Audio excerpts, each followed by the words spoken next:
En 2015, en France, presque 20 000 personnes se sont vues accorder l'asile.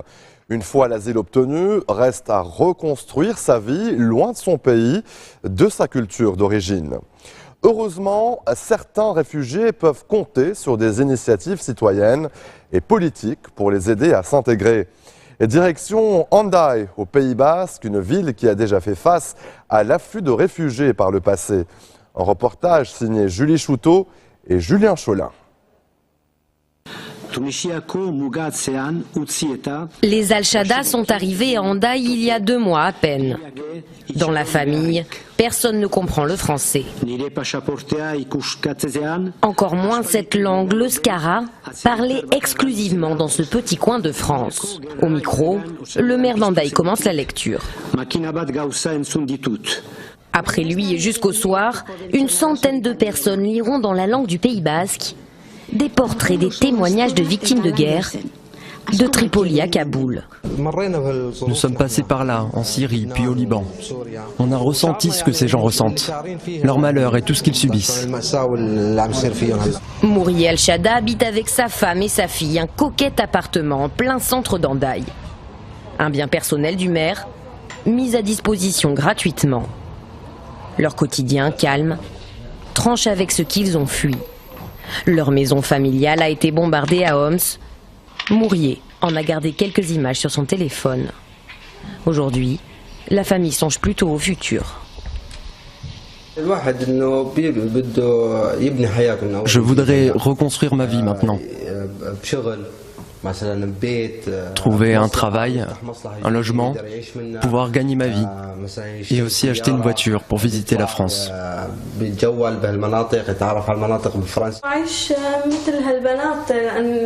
J'aimerais bien vivre comme toutes les filles de mon âge, ce que je n'ai pas pu faire en Syrie avec tout ce qui s'est passé. J'aimerais bien reprendre mes études. J'ai dû les arrêter avant de rentrer au collège.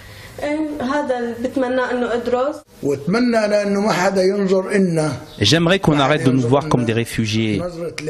C'est un mot que j'aime pas trop. On préfère être traités comme des frères. Depuis 1 mois, tous sont officiellement réfugiés sous protection internationale.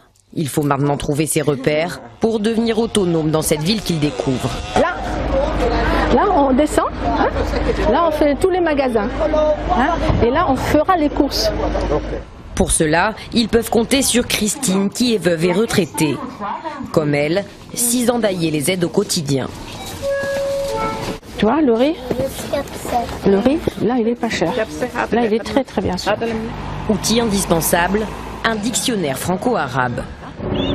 Comme ça, jusqu'à l'office du tourisme, le bord de mer, bord de mer, hein, voilà. Et après on reviendra tranquillement jusqu'à la place de la mairie où vous rentrerez à la maison, hein, voilà. Tous les mois, une 50aine d'Hendaillais apportent un soutien financier à la famille. En septembre, le gouvernement appelle les villes françaises à accueillir des réfugiés. La ville d'Hendaye se porte alors volontaire. Une décision comme un écho au passé.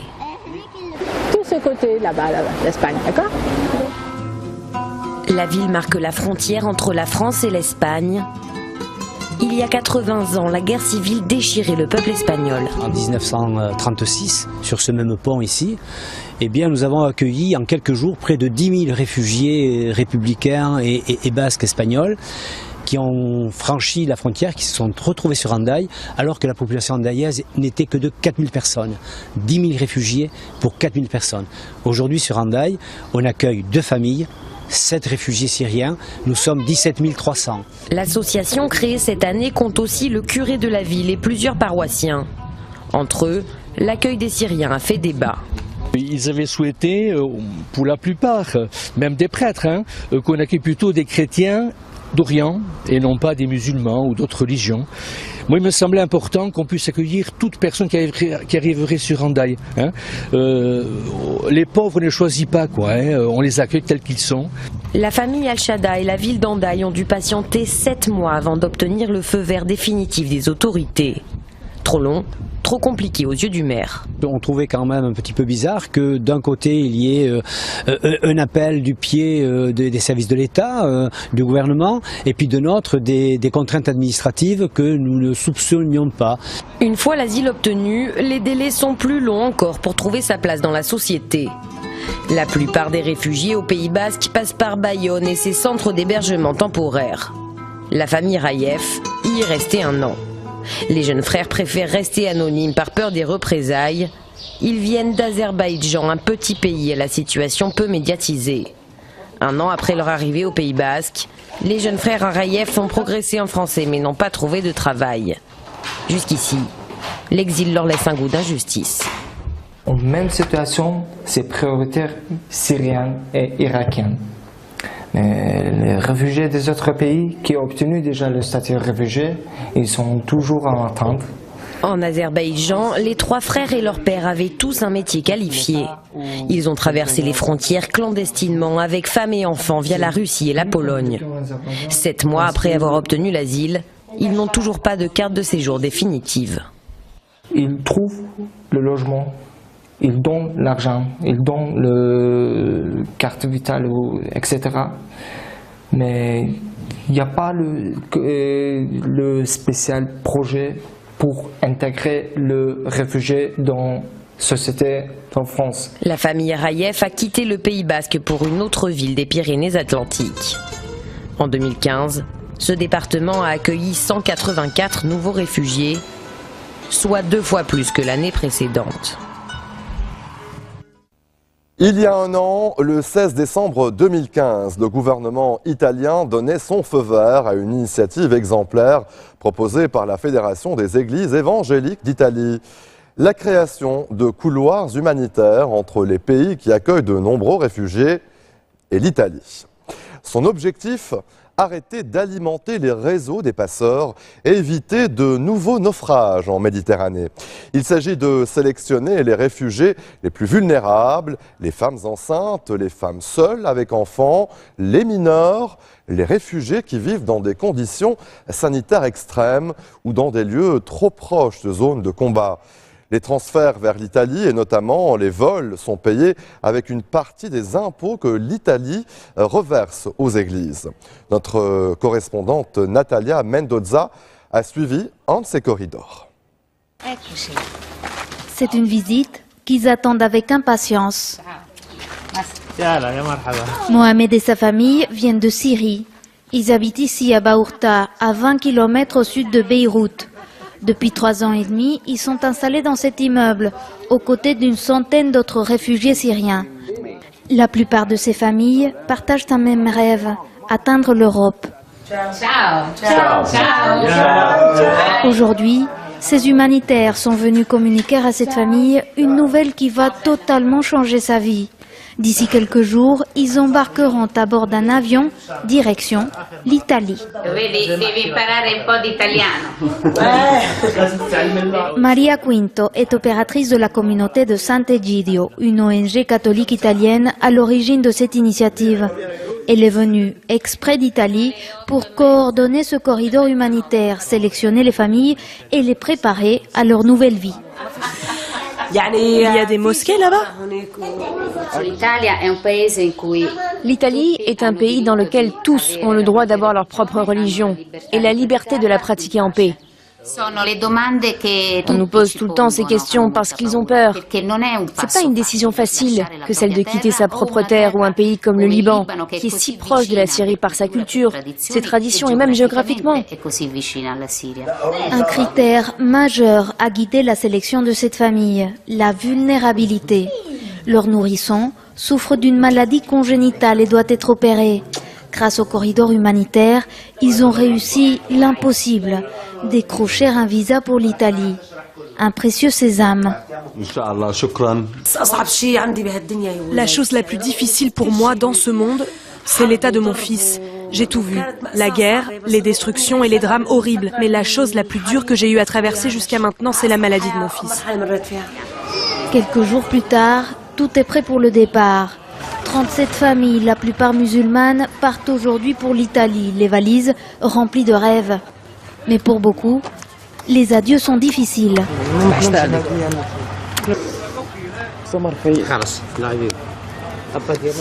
Cette famille de chrétiens a fui l'année dernière le nord-est de la Syrie.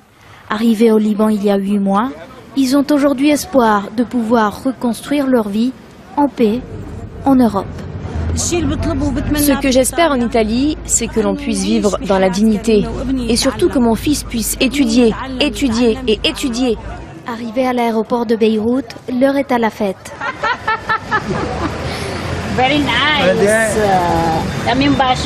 Tous profitent pour immortaliser leurs derniers moments au Liban avant d'embarquer vers l'Europe.